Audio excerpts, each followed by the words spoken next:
Well, I was not entirely surprised, though I was chagrined when I read Woody Allen's most recent ruminations on ultimate things. Basically, Woody Allen could not be more of a bleak nihilist. He believes that there's no God, there's no purpose. Our universe came into being for no apparent reason. It'll exist for a certain time, then it simply expands and cools down and eventually goes out of existence.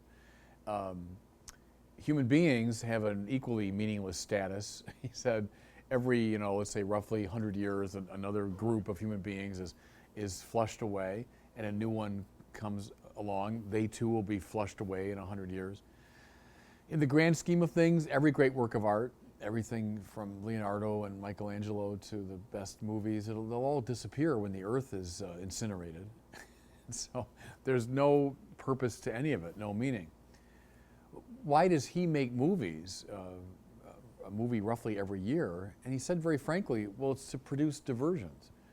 It's good to have diversions from this terrible nihilistic truth. And so we have artists and filmmakers. But then he said something I found interesting. He said, really popular entertainers are probably more valuable because they divert more people than artsy types like himself who make, highbrow movies every year. Pretty bleak, pretty negative. There seems to be nothing meaningful about anything. After delivering himself of this, by the way, he said to the reporters, well, everyone have a nice afternoon.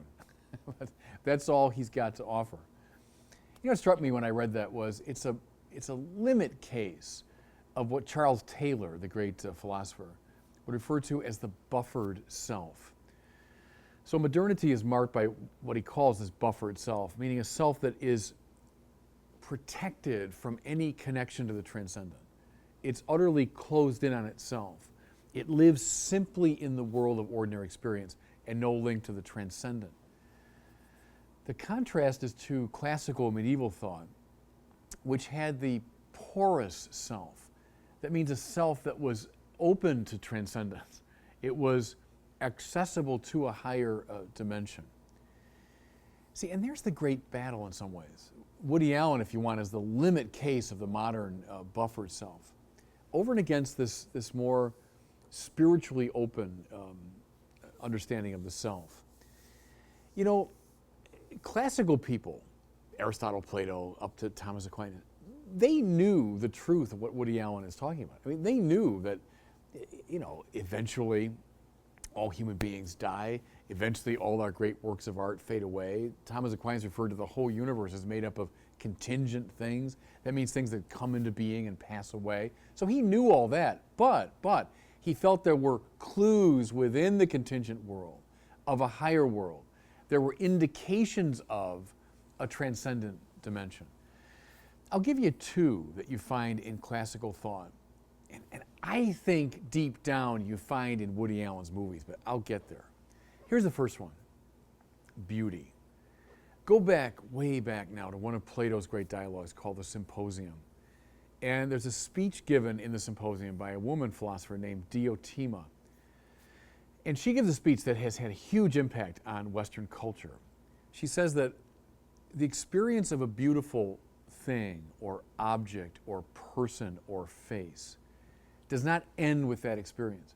Rather, the beautiful thing, object, person, face opens the perceiver to grander horizons of beauty. So think of, she says, the beautiful person reminds you of all beautiful persons. They in turn remind you of all the beautiful objects and things you've ever seen, which in turn opens you to the transcendent source of beauty, which is the beautiful itself. She famously says it's like looking out into the ocean. You look into the ocean of the beautiful itself. If you want a modern recapitulation of that, look in James Joyce's great Portrait of the Artist as a Young Man, when he has that wonderful scene along the Strand, the beach outside of Dublin, and the young man, it's Joyce himself, but looking out and he sees this beautiful girl, this beautiful woman. And then she turns and gazes back at him. Then she gazes out, he says, to the open sea. Well, it's a recapitulation of the Diotima speech. From that beautiful girl, Joyce is given an intuition of the beautiful itself.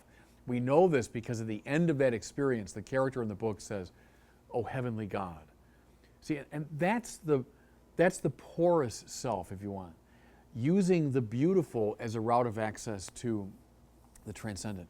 It's precisely what John Paul II argues in his great letter to artists, that wonderful treatise he writes for artists, making exactly this classic point, that your production of beautiful things is not simply a diversion or distraction for people, but it's a sacrament.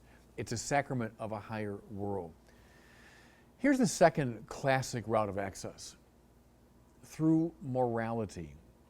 Now I want you to think about this for a second. I'm going to argue it's impossible on Woody Allen ground, on pure nihilistic grounds, to defend morality.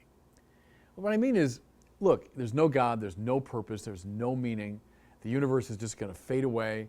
Every 100 years, another generation's flushed away. If that's all there is, why finally should I bother?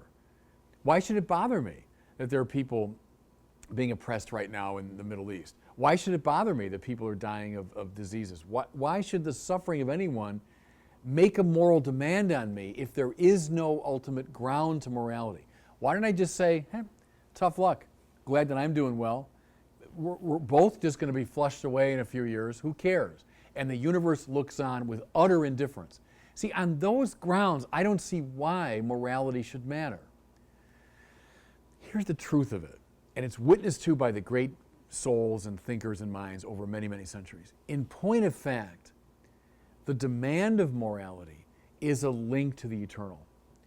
Think of someone like Emmanuel Levinas, the great Jewish philosopher, whose family was destroyed in the Shoah.